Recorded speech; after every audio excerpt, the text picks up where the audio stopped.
Well, then I guess we'll roll on into our continuous improvements and student outcomes. We have to consider the approval of the Continuing Education and Training Clearinghouse Professional Development Plan for 2023 and 2024. All right.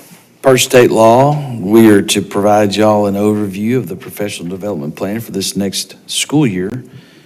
Dr. Laney Norman, our Chief Academic Officer, is here to present that to us. Dr. Norman? Good morning, President Washman, Board of Trustees, and Dr. Crawford. Morning. Excited to be here with y'all. We are going to bring to you our professional development update to wrap up this school year and present to you our plan for next school year. So we all know the importance of high quality professional learning, and the reason it is so important is because our students deserve our very best every single day. And so the plan that we present to you today, we have designed to make sure that we provide the very best for our students in Tyler ISD. So Learning Forward, they are a professional learning organization that provides guidance and standards for our educators. And based on the standards that you see here on this slide, here, Tyler ISD, we offer these high quality professional learning standards that grows educator knowledge and skills and understanding to improve student outcomes. In addition to these standards, we believe that aligns with the professional standards from Learning Forward, that professional learning should improve educator effectiveness, and it is fundamental to student learning. We also believe that all educators have an obligation to improve their practice, that more students achieve when educators assume collective responsibility for student learning, and that successful leaders create and sustain a learning culture. So just like you, board, you probably have engaged in professional learning that is required of you, and then you also have professional learning that you want to engage in and that you have choice options. Well, just like you, our educators have state mandated training that they must comply with and attend, but they also have choice sessions. So professional development is both based on individual interest and personal growth, but it also includes that element of required training. And so what you will see in your packet here, in your handout, is an attachment that we won't go over every single state required training, but you can see that we have it broken down for you by what is required by their role. So some, that's all Tyler ISD employees, some if you're working directly with students, professional campus staff, and then of course, if you are a coach, trainer, or extracurricular, you have additional training you have to attend.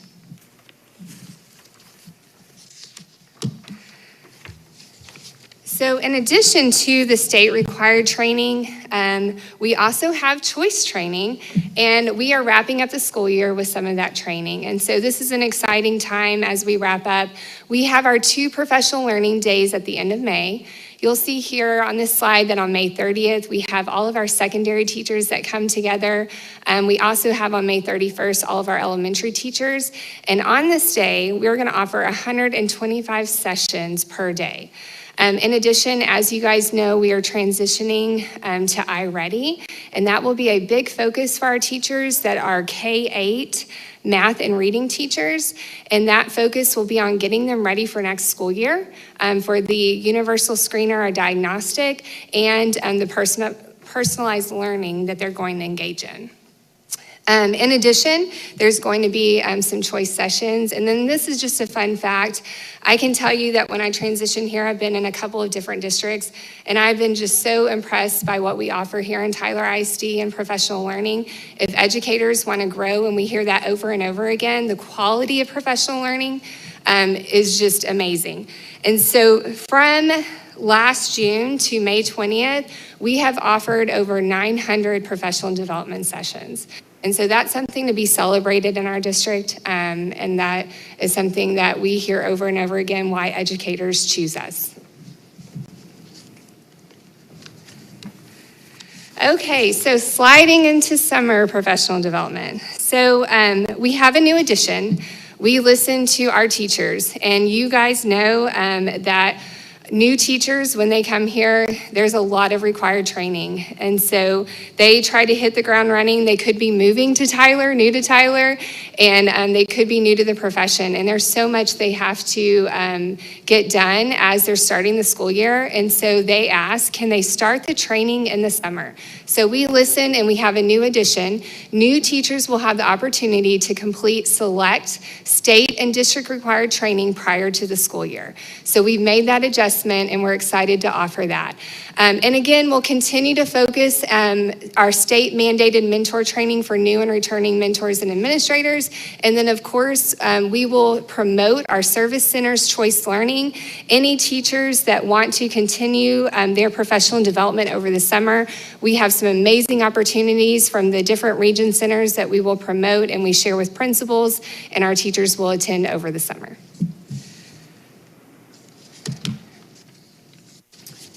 So leading into the school year, one professional development update in regards to the Texas reading academies that were required.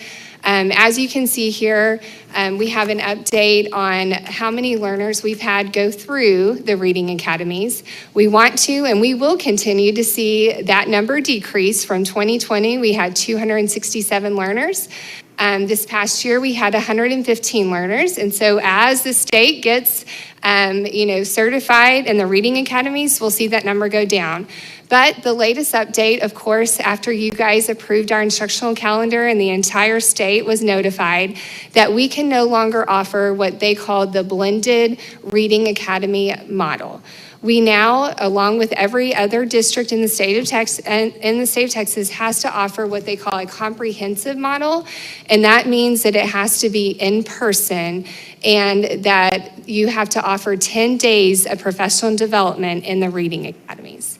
Okay, while that sounds nice, and why you might ask, why didn't we do this before? Well, if you remember, when this was rolled out originally, it was $400 per participant for the blended model. It was $3,000 per participant for the comprehensive model.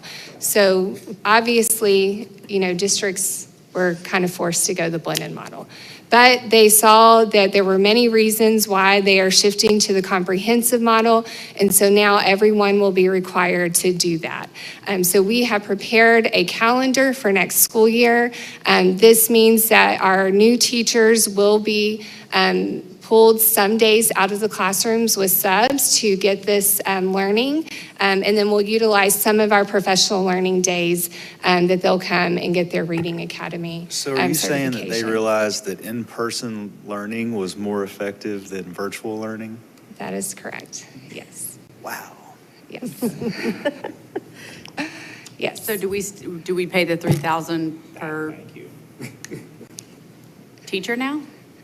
Well, it's different now in that we are going to do this in-house. And so we do have a coach that will pull and we will cover the cost of subs, but we're also not having to pay necessarily the fees that we are associated with the blended model, if you went that route. So we're able to do that all in-house. So how much is it costing?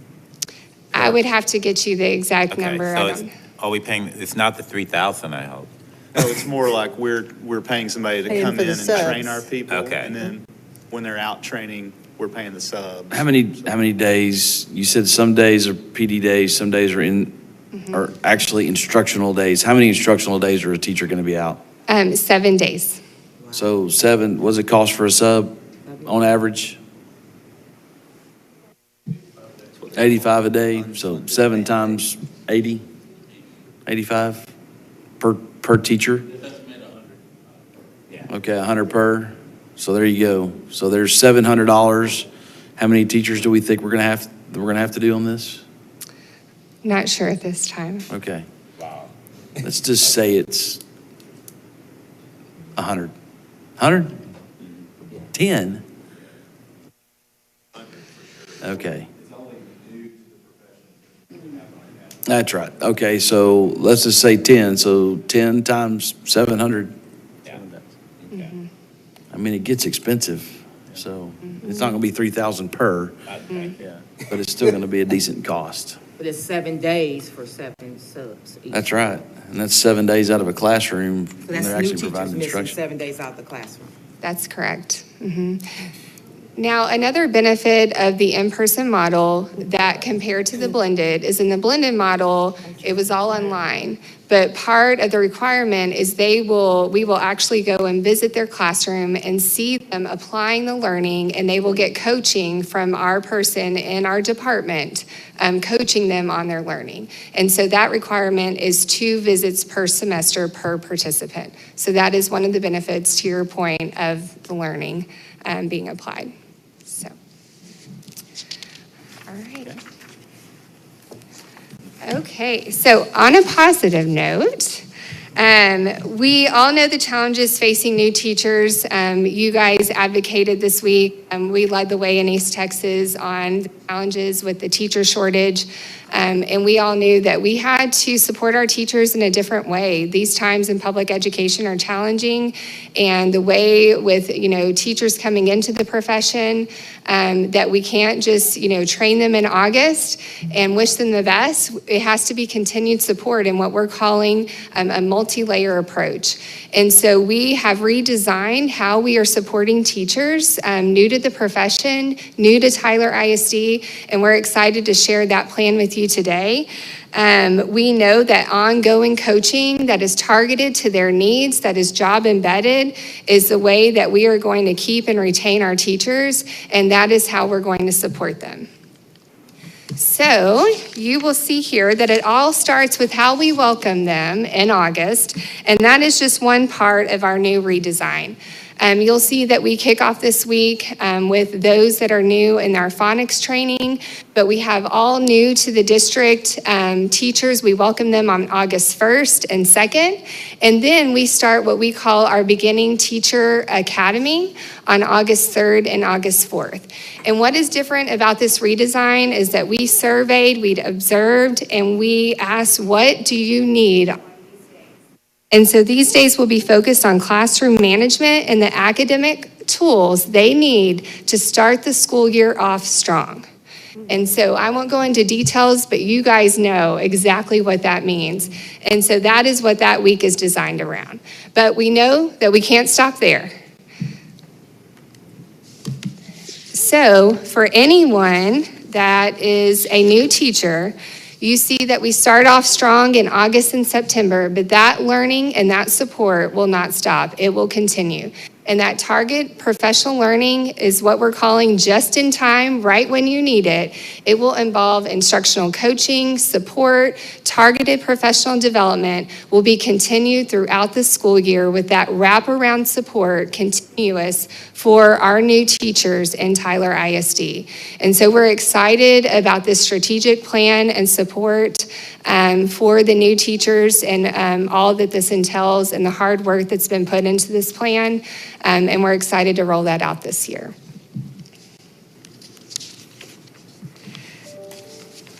You can see here that through our redesign of our professional development plan and our ongoing support and high quality professional learning, that we will continue to achieve successful student outcomes. Thank you. Okay, thank you. Does anybody have any questions regarding anything that was just covered? I had a question about the iReady. We're starting it this year, right? A new program. How long do we have the other one before starting iReady this year? We have a program similar to that we were using within the district, or was it a mixture of things? Yes, that would have been our Star Renaissance. Okay. That as our universal screener, that would have been the one that we're replacing it with iReady. So how long do we use that one? I believe y'all have had that for 3 years. 3 years? We had NWEA, which was the MAP assessment, for 3 years prior to that as well. We've always tried to match up what gives us the best opportunity on the diagnostic that leads up to STAR. And the way that they've transformed STAR-REN, the Renaissance product, does not provide the what we need. And so that's why we're heading to iReady, because it's going to be more aligned with what the current test looks like, especially from the technology point of view, since everything's being taken on a test. The psychometrics of the test have changed. Am I saying the right things, Dr. Gropel? Yeah, I additionally provides a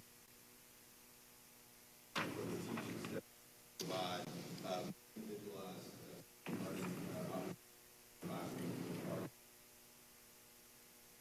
Can y'all put that microphone in front of him, please? Goodness gracious.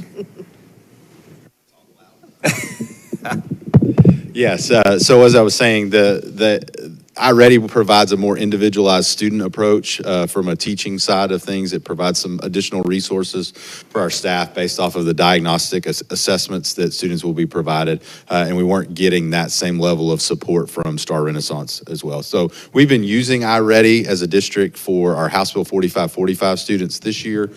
So as we transition to replacing Star Renaissance with that for next year, it'll be a more smooth transition because we're already using it in some capacities.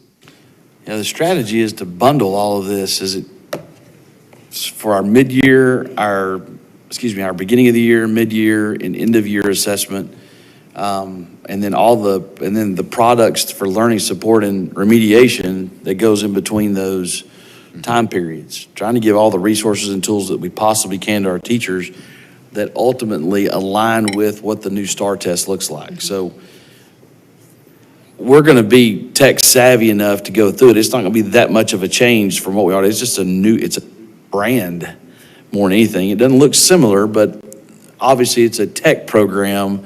We're used to using those and having those certain windows to where we actually take those beginning, mid, and end of year assessments. Yeah, and the training on May 30th and May 31st will be just to expand upon what they already know about the program. As I said, many of our teaching staff already use it. We have some campuses that use it fully, and our middle school campuses have been able to have a full access to the iReady suite this year. So we're familiar with it. The purpose of that training is to get everybody on the same page and ensure that we all have a full understanding of the program. Principals have input on this switch? Yes, so we went through a principal committee, we went through a teacher committee to ultimately land on iReady being the product we felt like best served our needs as we move forward with a program. Now, and I was just concerned about the frequency of changing because about time the teachers get used to it, if you start another program, they have to learn, that learning curve is there, and the benefit of the students getting from the program, if you're changing every 3 years, it's not very good, I would think.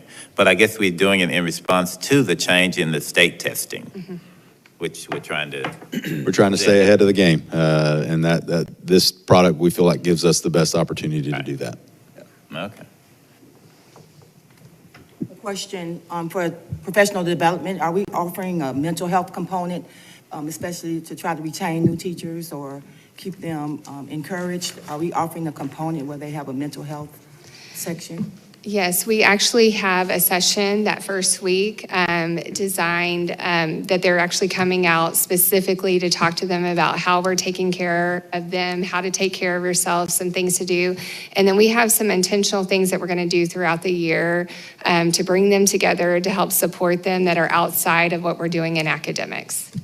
Great question. And not to mention, that's really the mentor piece that's mandated by the state. That's, I know we're so heavy on student outcomes and making sure that we're getting better instructionally at the tier 1 level. A good teacher in front of kids is what matters the most. But is that not right? What I'm thinking is the mentor is more for a shoulder to cry on than anything else, and for encouragement. And so when you've got those mentors placed at the campus for each new teacher, that's a mental health component that I don't think we champion enough. That's the soft side of things, and we need a lot of that, like you're saying, Ms. Atkins. I didn't have a mentor when I first started. I was just put in the classroom. I was handed a history book and said, "Here's your curriculum." Yeah, but I had a couple of things on the Clearinghouse Professional Development Plan. Is this, how different is this plan from what we have already had in place? And second question, on the topic and completion date, all of them say 9/30/23. Are all of these supposed to be done before 9:30?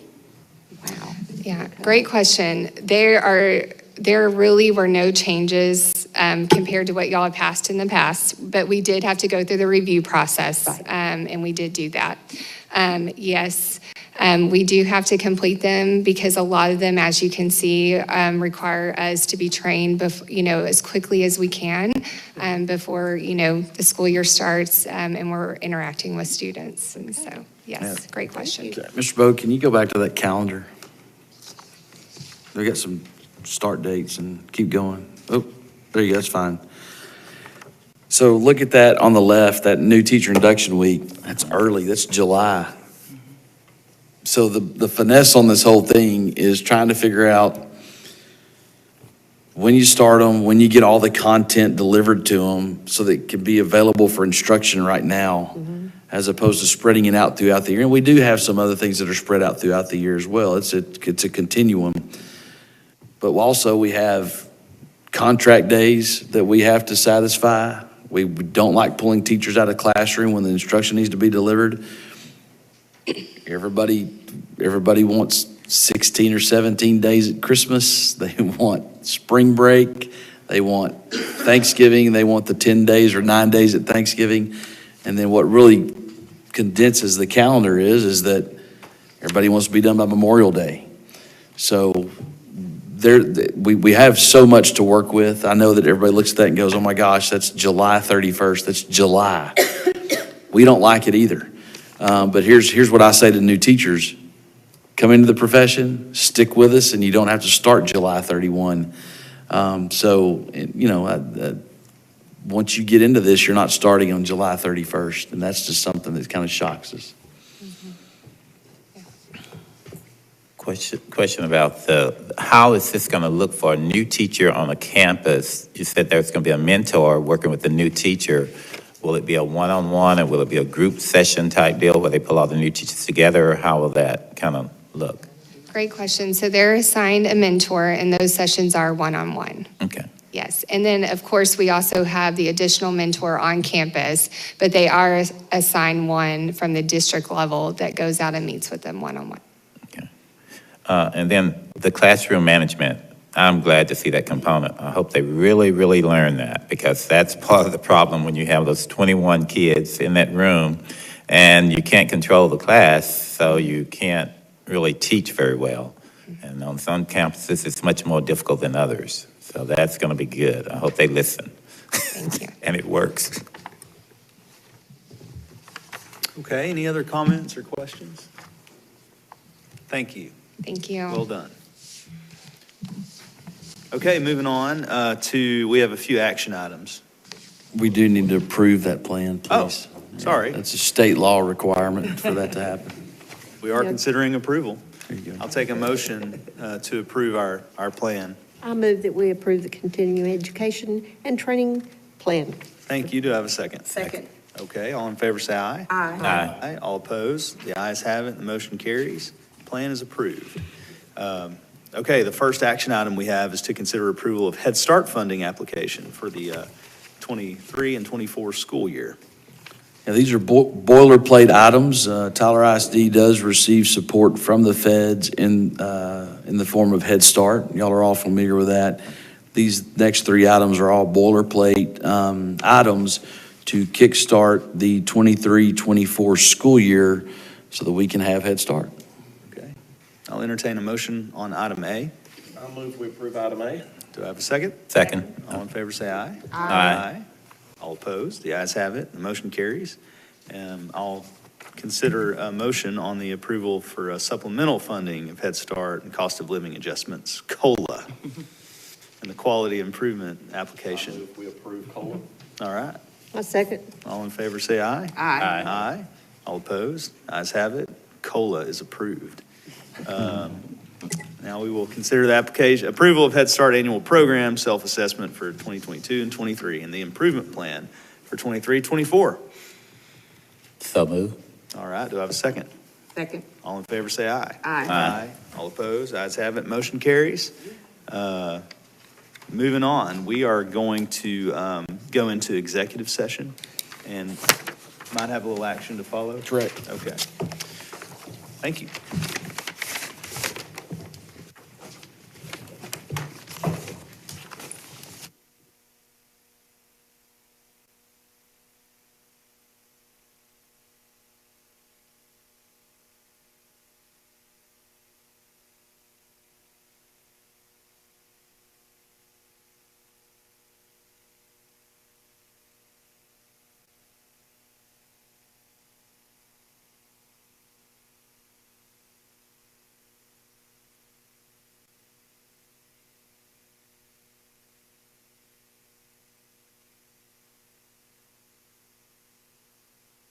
From executive session, and we do have some action to follow.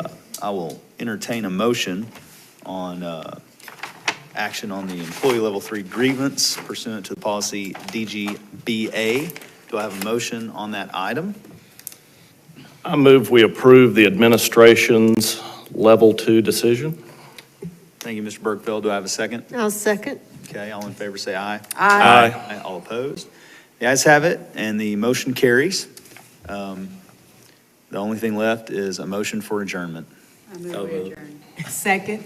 All in favor say aye. Aye. All opposed? The ayes have it, motion carried. This meeting is adjourned.